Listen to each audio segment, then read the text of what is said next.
오늘은 주신 말씀 창세기 23장 19절에서 20절 말씀을 갖고 삶이 성지가 되게 하라 하는 제목으로 하나님의 말씀을 전하도록 하겠습니다. 제가 신학생 때 그 하용조 목사님께서 한번 특강을 오신 적이 있었어요. 그러면서 그분이 목회하실 때 하나님께서 어떤 목회 마음을 주셨는지 그런 내용을 이제 후배 목회자들한테 특강으로 나누는 시간이었는데, 그때 목사님께서 나눠주신 그것이 지금까지도 그렇구나 동의하는 그런 마음으로 남은 이야기가 하나 있습니다. 그분이 목회를 하면서 나름대로 그때는 한국의 민주화 운동이나 이런 것 때문에 굉장히 요란스럽고 또 한국이 혼란스러운 때였습니다. 신학을 하면서 같은 동기 목사님들과 이야기하면서 어떻게 하면 우리가 세상을 바꿀 수 있을까? 어떻게 하면 이 혼란한 세상을 새롭게 할 수 있을까? 하는 것 가지고 많은 대화를 하고 또 동년배 신학생들과 이야기를 나누셨다는 거예요. 근데 어느 날 기도하시는데 갑자기 이런 마음이 들더래요. 이 세상을 바꾸는 거는 하나님이 내가 할 일이고, 내가 하는 일, 하용조 목사님, 내가 해야 되는 일은 너를 변화시키는 일이다. 이 젊은이들 막 목회에 열정과 뜨거움을 가지고 목회를 준비하고 한국교회 미래를 생각하며 혼란한 한국을 생각하면서 어떻게 하면 이 세상을 바꿀 수 있을까? 그거를 고민하는 목사님에게 하나님이 주신 마음은 세상을 바꾸는 거는 내가 하는 게 아니라 하나님, 내가 하는 거야. 그리고 진짜 내가 해야 되는 일은 세상을 바꾸는 그런 일이 아니라 너 자신을 바꾸는 일이야. 이제 신학을 시작하고 목회를 준비하는 저희들에게 하용조 목사님의 그 경험이 큰 울림으로 다가왔어요. 왜냐하면 저와 함께 신학을 시작한 동기들이 똑같은 고민, 똑같은 대화들을 나누었기 때문입니다. 저희가 신학을 시작할 때 한국이 민주화 운동으로 굉장히 혼란스러웠어요. 이 혼란한 세상을 우리들이 어떻게 하면 바꿔볼 수 있을까? 모이면은 그 주제로 얘기하는 거예요. 어떻게 하면 세상을 바꿀 수 있을까? 그런 고민을 하고 있는 우리에게 하용조 목사님의 그 경험에 하나님이 주셨다라는 그 마음의 생각은 똑같이 우리에게도 큰 감동으로 다가왔어요. 하나님이 우리에게 원하시는 것은 세상을 바꾸는 거창한 일이 아니었구나. 하나님이 우리에게 기대하시는 것은 내가 변화되는, 내 자신이 올바른 하나님의 사람으로 세워져 가는 것. 그게 우리에게 있어서는 세상을 바꾸는 것보다 더 중요한 일이구나 하는 게 마음의 동의가 되어졌고 깨달아졌습니다. 그 이후로 저는 목회를 하면서 그런 생각을 하며 목회를 합니다. 내가 설교하고 말씀을 전하면서 이 말씀과 설교로 성도들이 어떤 변화를 이룰까? 물론 그런 기대감도 있지만 그거는 하나님이 하실 일이고, 정말 중요한 건 설교자인 내 자신이 스스로 변화되어야 되는 이것이 더 중요한 일이 아닌가. 변화되지 않은 내가 강단에서 설교할 때 그것이 어떻게 하나님의 영향력으로 능력으로 나타나고 하나님이 하시고자 하는 일을 드러내는 것이 되겠습니까? 교회를 변화시키고 교회를 어떻게 해야 된다는 것은 제 능력 바뀐 것 같아요. 그건 하나님이 하실 일이고, 정말 내가 매일 새벽마다 눈물 흘리고 기도하고 해야 될 일은 내 자신의 변화가 아닌가. 그 나태주 시인이 그 시를 썼는데 그 시를 보면서 마음에 와닿는 시가 하나 있었어요. 제목이 마당을 쓸었습니다 라는 제목의 시입니다. 첫 연과 두 번째 연을 제가 옮겨와 봤는데 이런 시 내용이에요. 마당을 쓸었습니다. 지고 한 모퉁이가 깨끗해졌습니다. 꽃 한 송이 피었습니다. 지고 한 모퉁이가 아름다워졌습니다. 내 집의 마당을 내가 막 깨끗이 쓸었는데 결국 내 집 마당 조그만 거지만 그걸 쓸고 나서 느끼는 느낌은 이 세상이 요만큼이라도 깨끗해졌구나 하는 시인의 고백이에요. 온 세상이 오염된 거 내가 다 할 수는 없지만 내가 할 수 있는 일은 내 집 마당은 내가 쓸 수 있겠구나. 여러분이 세상이 탁해지고 세상의 악으로 물들어가는 것 우리의 능력 바뀌고 우리의 해결의 능력 바뀌라 생각이 돼요. 그렇지만 내 자신을 깨끗하게 지키는 것은 할 수 있지 않겠습니까? 근데 우리는 거꾸로 내 자신을 깨끗하게 지키는 것은 뒷전이고 세상이 왜 이렇게 어지러워? 세상이 왜 이렇게 지저분해? 혹시 그런 생각으로 살아간 건 아닌가? 시인이 꽃 한 송이 피었는데 세상이 아름다워졌다는 거예요. 세상이 불결하고 세상이 어떻게 어둡든지 그거는 내 관심이 아니고 그건 하나님이 하실 일이고 우리가 해야 되는 일이 있는데 내 집 마당에 꽃 한 송이 심는 거예요.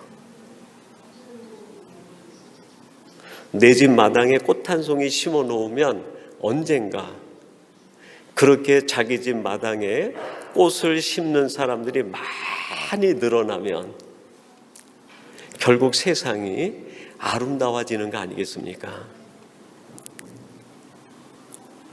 우리 중앙교회 성도들이 세상이 왜 이래? 사람이 왜 이렇게 악해? 그럴 게 아니라 여러분 한 사람 한 사람의 마음이 마당을 쓸어내듯이 깨끗해진다고 하면 이만큼 깨끗해지는 거 아닙니까? 여러분 마음속에 예쁜 꽃 한 개 피워놓고 향기가 피어오르면 세상에 아무리 악취가 나도 여기서만큼은 이만큼은 아름다워지고 향기가 나는 게 아닙니까? 하나님이 우리에게 기대하시는 것이 있어요. 너는 세상을 변화시키라. 그게 아니에요. 세상을 바꾸고 변화시키는 것은 하나님이 하실 일이에요. 하나님이 우리에게 원하시는 것은 내 마음을 깨끗이 지키는 거예요. 내 속에 그리스도의 꽃 한 송이 피어내는 거예요. 그리고 향기를 바라는 거예요. 작은 것일지 모르겠어요. 그러나 여러분 한 사람 한 사람이 마음이 깨끗해지고 여러분 앞에 여러분 마음속에 그리스도의 꽃이 피어 있으면 이만큼이 향기로운 거예요. 이만큼이 깨끗한 거예요. 이만큼이 또 한 배 되고 이만큼이 또 한 배 된다고 하면 저는 믿습니다. 위니펙이 어느샌가 향기가 가득한 위니펙이 깨끗한 교민들로 가득 차지 않겠는가. 하나님은 우리의 삶이 성지가 되기를 원하세요. 다른 사람의 모습을 바라보면서 왜 이 사람 이래? 그거 신경 쓰지 마세요. 하나님이 주목하시는 것은 내가 성지가 되는, 내 삶이 아름다워지는. 오늘 우리가 함께 읽은 본문 말씀은 아브라함의 부인 사라가 함께 가나안을 향해 가다가 그만 인생의 수완을 마치고 죽음을 맞이하게 됩니다. 그래서 그 사라를 매장하기 위한 매장지를 하나 매입하게 돼요. 그게 막벨라 굴입니다. 우리가 오늘 본문을 19절, 20절 읽었지만 17절, 18절에 이렇게 말씀합니다. 마므레 앞 막벨라에 있는 헤브론의 밭, 곧 그 밭과 거기에 속한 굴과 그 밭과 그 주위에 둘린 모든 나무가 성문에 들어온 모든 해족성이 보는 데서 아브라함의 소유로 확정된지라. 헤브론이라고 하는 이방 땅이 크게 있었는데 그 중에 아브라함이 그 밭에 있는 막벨라 굴 하나를 매입을 하게 돼요. 이스라엘에 3대 성지가 있다고 얘기합니다. 보는 관점에 따라 조금 다르겠지만 첫 번째는 예수님께서 십자가를 지고 올라가셨던 골고다의 길, 비아 돌로로사라고 얘기하는데 고난의 길이라고도 해석이 돼요. 그게 기독교인들과 이스라엘의 성지 중에 하나예요. 고난의 길. 또 하나는 예수님이 십자가에서 돌아가시고 예수님을 무덤에 장사 지냈던 돌무덤. 그것이 또 하나의 성지라고 합니다. 그리고 세 번째 성지가 있는데 그게 막벨라 굴이에요. 원래는 이방 헤브론에 사는 에브론 사람이 갖고 있던 소유지였는데 그 소유지에 주인이 바뀌어 버렸어요. 아브라함이 주인이 된 거예요. 더 이상 세상에 속한 이방인에 속한 땅이 아니라 아브라함에게 속한 땅이 돼요.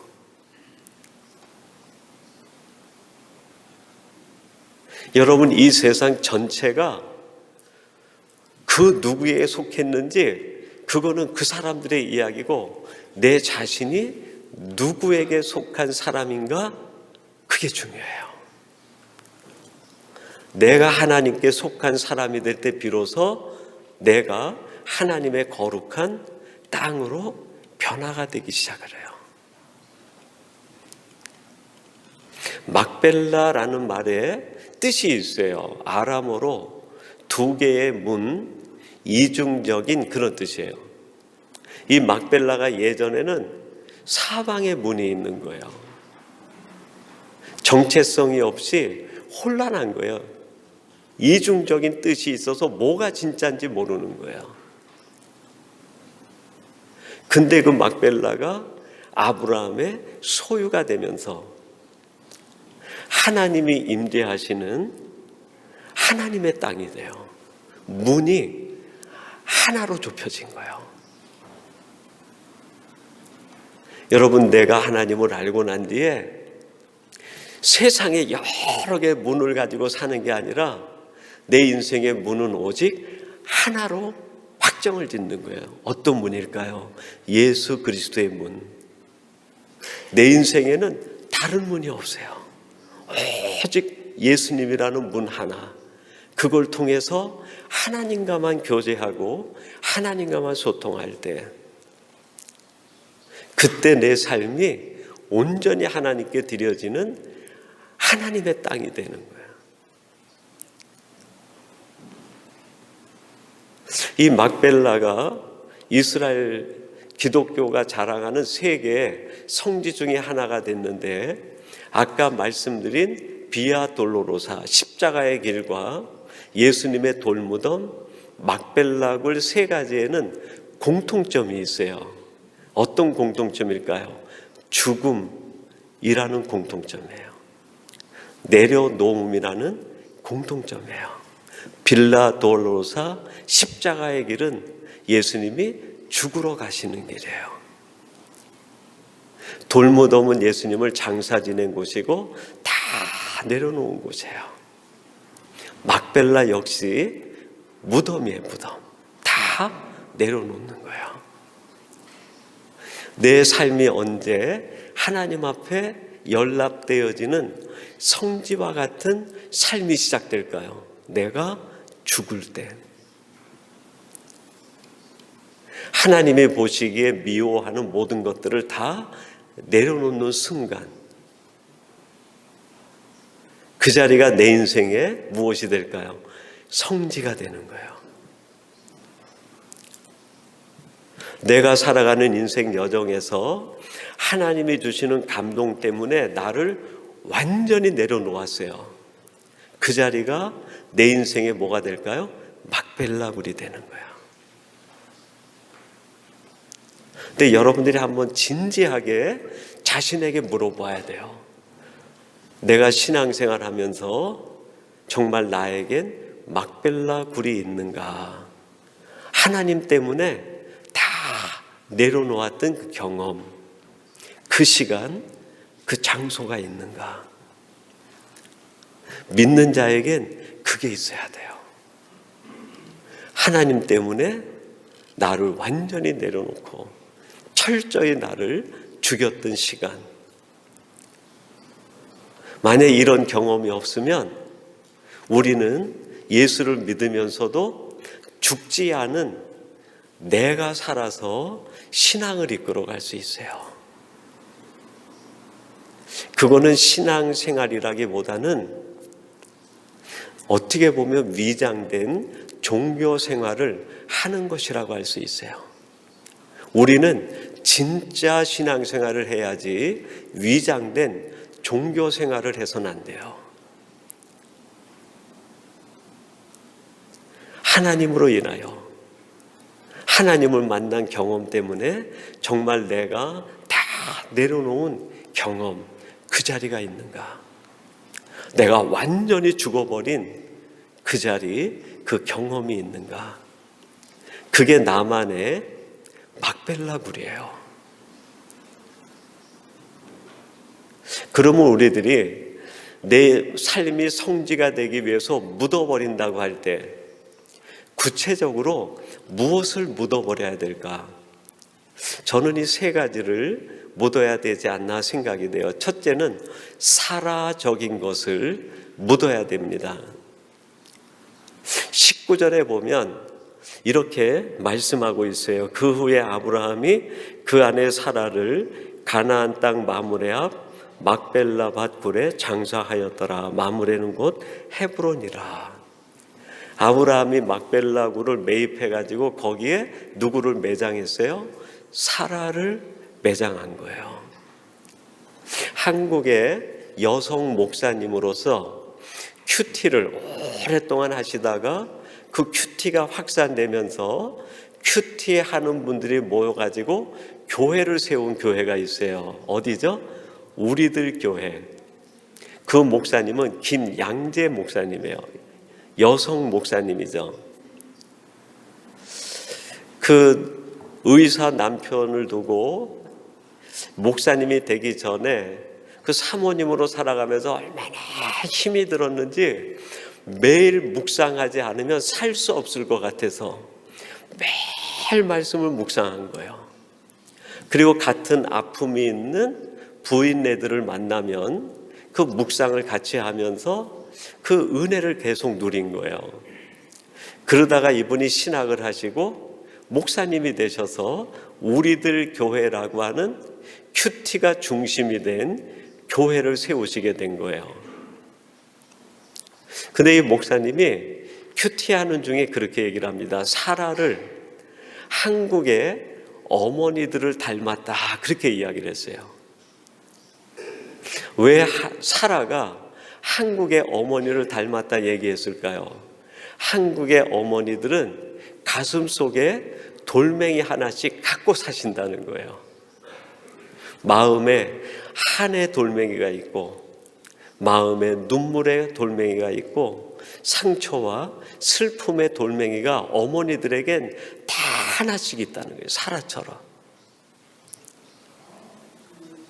아브라함은 그 막벨라 굴에 사라를 묻었어요. 사라를 묻었다는 것은 무엇을 묻은 걸까요? 마음에 상처를 묻은 거예요. 지금까지 살면서 나를 힘들게 했던 슬픔의 이유, 그걸 묻어버린 거예요. 그것만 떠오르면 그냥 내 마음속이 그냥 요란한 바다처럼 흔들리게 하는 마음의 한, 그걸 묻어버린 거예요. 여러분, 내 인생의 성지는 어디가 성지가 될까요?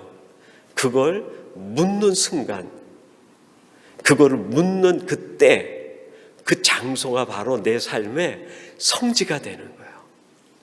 나를 가장 힘들게 하고 아프게 했던 내 마음의 슬픔의 이유, 상처, 한, 그거를 완전히 내려놓고 묻어버리면 그 시간, 그 즉시, 그 경험이 내게 성지가 됩니다. 거기에서 자유로워지는 거예요. 새 삶이 시작이 돼요. 열왕기하 5장에 보면 나아만 장군 이야기가 나옵니다. 아람 군대의 왕 다음에 군대 장관으로서 서열 2위예요. 한 나라의 모든 권력과 힘을 다 가지고 있는 사람이에요. 근데 나아만이 문둥병이 걸리는 거예요. 아람 군대의 모든 의사들과 기술과 재력으로도 고치지를 못하는 거예요. 나아만 장군에게 문둥병은 그의 마음을 한이 서리게 한 거예요. 왜 내게 이런 일이 생겼나? 그에게 상처였어요. 자신 스스로 해결할 수 없는 눈물의 이유였던 거예요. 풀 방법이 없는 거예요. 그때 이 나아만 장군 집에 와서 그 노예로 살고 있었던 그 히브리 여종이 나아만에게 얘기합니다. 우리의 조국 저 이스라엘에 가면 하나님의 사람이 있는데 그 사람은 못 고치는 병이 없습니다. 거기로 가서 고침을 받으세요. 나아만이 결단하고 이스라엘로 가요. 엘리사를 찾아갔는데 엘리사가 나오지도 않는 거예요. 그 당시 이스라엘과 아람은 상대가 되지 않는 나라예요. 아람은 신흥 강대국이고 이스라엘은 막 꺼져가는 등불 같은 나라예요. 아람 군대 장관이 온다고 하면 나라가 온통 그냥 소동이 일어나고 왕이 벌벌 떨던 시대예요. 엘리사가 마땅히 뛰어나가서 맞아도 황송한 사람의 방문인데 보지도 않고 사환을 시켜가지고 저 요단강에 가서 7번 목욕을 하고 씻고 나오고 돌아가라고 얘기를 한 거예요. 나아만이 그 얘기를 듣고 화가 납니다. 여러분, 내 마음속에 내려져야 될 것이 내려지지 않으면 나를 위한 이야기인데 그 이야기에도 분노가 일어요. 상대방의 한 말이 문제가 아니라 문제는 어디예요? 내 안에 있는 거예요. 내 안에. 내가 완전히 내려지지 않고 뭔가 내 안에 건강하지 못한 것이 살아있을 때 나를 살리는 말인데 그 말을 듣고도 분노가 일어나는 거예요. 혹시 우리들이 살면서 이런 경험이 있는가 한번 돌아볼 필요가 있어요. 나는 그래도 많이 정리가 된 사람이야. 나는 그래도 많이 마음이 해결이 된 사람이야. 이렇게 생각하지 마시고 상대방의 말에 내가 어떻게 반응하는지 그걸 주목해 보는 거예요. 엘리사의 말은 나아만을 분노케 하는 말이 아니에요. 나아만을 살리는 말이었어요. 새 생명을 주는 말이고, 그가 가졌던 문둥병으로부터 자유해지는 은총의 말이었어요. 근데 나를 살리는 그 말이 마음에 들어오지 않아요. 돌아가려고 하니까 몸종이 또 얘기합니다. 더한 것도 했을 텐데 이 정도쯤이야 못하겠습니까? 그래서 이 나아만 장군이 요단강에 1번, 2번, 3번, 7번 들어갔다 나와요. 7번 들어갔다 나왔을 때 어떻게 됩니까? 3살이 돋은 거예요. 3살이. 여러분, 여기서 우리들이 교회론을 배울 수 있어요. 교회는 어떤 곳일까? 요단강 같은 곳이어야 돼요. 요단강 물은 아람 장군이 자기 나라에서 받던 물보다 막지를 못했어요. 좀 탁했어요. 여러분, 우리들이 교회를 볼 때 좀 탁하게 보이는 부분도 있을 수 있어요. 교회가 좀 혼란스럽게 보일 때도 있어요. 근데 여러분, 내가 내 눈으로 보이는 그 색깔과 모양에 흔들리면 안 돼요. 교회는 하나님의 집이에요. 하나님의 집. 때로는 좀 혼탁해 보이고 어지러워 보일지 몰라도, 엘리사가 요단강에 7번 들어가서 씻고 나와라 그랬을 때 그 요단강에 7번 들어갔다 나오니까 나아만 장군이 깨끗해진 거예요. 교회는 씻는 곳이에요. 씻는 곳. 교회가 왜 이래? 그게 아니라 하나님이 나를 깨끗하게 하기 위하여 예비해 주신 곳이에요. 여러분이 요단강은 나아만 장군이 태어나기 전부터 존재했던 강이에요. 하나님의 창조 이래로 계속 존재했던 강이 요단강이에요.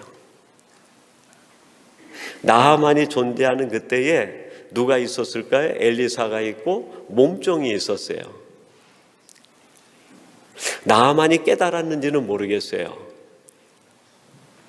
나아만 그 시대에 엘리사가 이스라엘에 존재하고 어떤 이유인지 모르지만 히브리 몸종이 나아만 집에 몸종으로 있었던 것은 어떻게 보면 우연일 수도 있을지 모르겠어요. 근데 나아만을 위한 하나님의 무엇이었을까요? 은혜의 사건이었어요. 여러분, 지금 우리 주변에 이루어지는 일들 다 우연처럼 느껴질 수 있어요. 내 곁에 내가 처음 만났던 친구가 있을 수 있고, 교회에서 처음 만나는 교인들이 있을 수 있어요. 우연인 것처럼 느껴질 수 있어요. 근데 하나님이 하셨다고 하면 우연은 없어요. 다 기적입니다. 기적.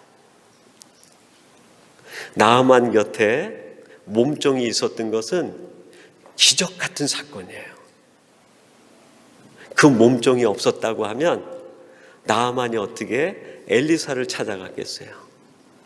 엘리사가 적국 나라이긴 하지만 그 시대에 존재한 것은 적이 아니에요. 적. 나아만과 이스라엘, 아람과 이스라엘은 계속 전쟁하는 나라예요.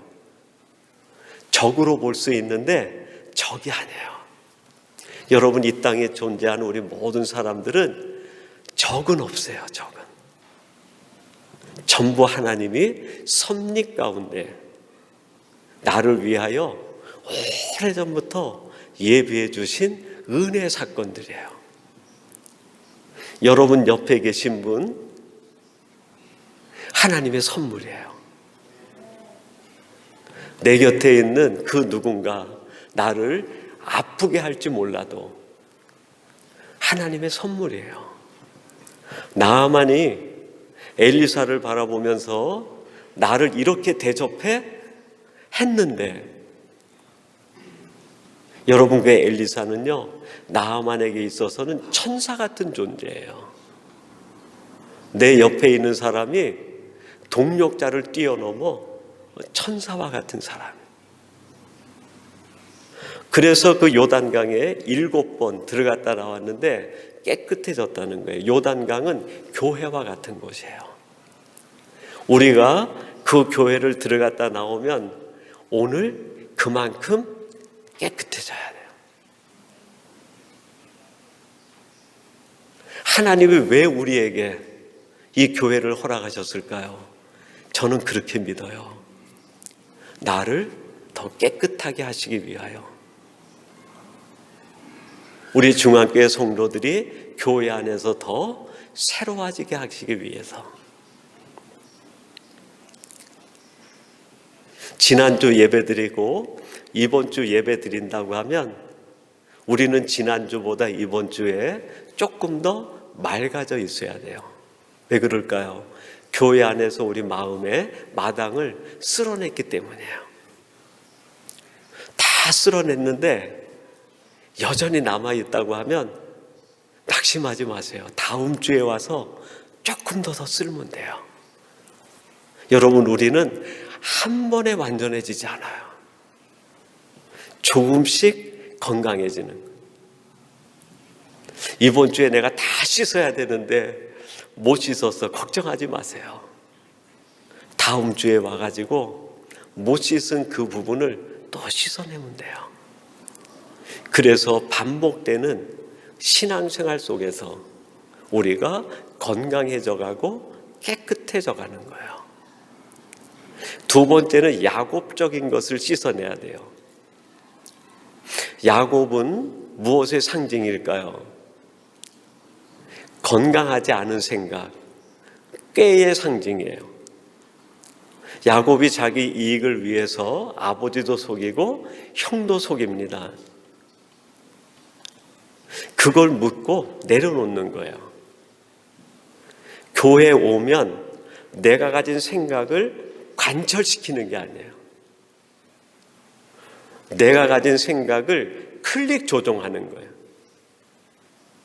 나보다 더 완전하신 생각을 가진 아버지의 생각을 따라서 내 생각이 클릭 조정이 되고 변화가 되고 새로워지는 거예요.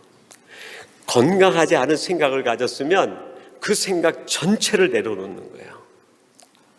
그 생각을 내려놓지 않으면 그 생각이 나를 엉뚱한 곳으로 이끌어가기 때문에 그래요. 요한복음 13장 2절에 이런 말씀을 합니다. 마귀가 벌써 시몬의 아들 가룟 유다의 마음에 예수를 팔려는 생각을 넣었더라. 가룟 유다가 건강하지 않은 생각을 가졌을 때 그 건강하지 않은 생각이 가룟 유다를 이끌어가서 비참한 죽음에 이르게 합니다. 만약에 예수님과 함께 있었던 그 자리에서 그 생각을 내려놓았다고 하면 가룟 유다의 삶이 어떻게 변화됐을까요? 정말 위대한 신앙인의 족적을 남겼을 거예요. 건강하지 않은 생각을 내가 계속 가지고 있으면 그 생각이 나를 이끌어가는 거예요. 내 인생이 막벨라 굴 같은 성지가 되려면 건강하지 않은 그 생각을 빨리 내려놓고 묻어버려야 돼요. 세 번째로 우리가 묻어야 되는 게 있는데 요셉적인 것을 묻어야 돼요. 여러분, 요셉은 막벨라굴에 묻히려고 자손들에게 유언을 했는데 막벨라굴에 묻히지 못하고 세겜에 묻히게 돼요. 이 요셉이 상징하는 것이 있었는데 요셉은 풍요를 상징해요. 우리들이 묻어버릴 때 가장 묻기 어려운 게 있는데 현실적인 풍요에 대한 기대감, 풍요에 대한 꿈을 묻어버리는 것이 참 어려워요. 마음의 상처와 한 건강하지 못한 생각도 내려놓기 쉬운데 우리는 현실에 매여 살아가다 보니까 풍요에 대한 기대감을 내려놓는 일이 쉽지가 않아요. 그래서 사라와 야곱은 막벨라굴에 묻혔는데 요셉은 막벨라굴에 묻히지 못하고 세겜에 묻히게 돼요. 여러분, 내가 성지가 되기 위해선 내 마음을 힘들게 하는 한도 묻어버리고 건강하지 않은 생각도 묻어버려야 돼요. 그리고 요셉적인 것, 풍요를 향한 지나친 욕심, 기대, 그것도 묻어버려야 돼요. 그럴 때 우리의 삶이 성지와 같은 삶으로 변화가 돼요. 제가 오래전에 러시아에 페테스부르크를 갔을 때 러시아가 자랑하는 세계 가장 화려한 성전 중에 하나인 이삭 성전이 있었어요. 그 크기나 규모나 그 안에 장식되어 있는 것이 얼마나 아름답고 황홀한지 모르겠어요. 그 이삭 성전을 쭉 구경한 다음에 가이드의 안내를 따라서 지하실로 갔는데 지하실에 벽장처럼 쭉 칸이 쳐져 있는데 그게 전부 무덤이라는 거예요. 무덤. 근데 거기만 그런 게 아니라 그 러시아에는 정교회에 제가 방문했던 거의 모든 교회가 지하는 다 납골당식으로 무덤이 되어 있는 거예요. 그거를 보고 나오면서 제가 그런 생각을 했어요. 아, 교회는 무덤이구나, 무덤. 교회는 다 묻어놓고 나오는 거예요. 여러분들이 오늘 하나님의 집에 오셨을 때 상처받은 거, 아픈 거, 마음의 슬픈 거, 내가 내려놓지 못한 것들이 있으면 다 묻어놓으세요. 나가실 때 또 주섬주섬 들고 가지 마시고 다 내려놓으세요. 다 내려놓으세요. 그리고 하나님이 주시는 자유함만 가지고 나가는 거예요. 하나님이 주시는 기쁨만 가지고 나가는 거예요. 사랑하는 성도 여러분, 내 삶이 성지가 돼야 돼요. 그래야 내 삶이 매일매일이 감사와 설렘이 시작됩니다. 이러한 우리의 신앙과 우리의 삶, 여러분의 신앙이 되기를 주님의 이름으로 축원합니다. 우리 같이 기도하겠습니다. 하나님 아버지,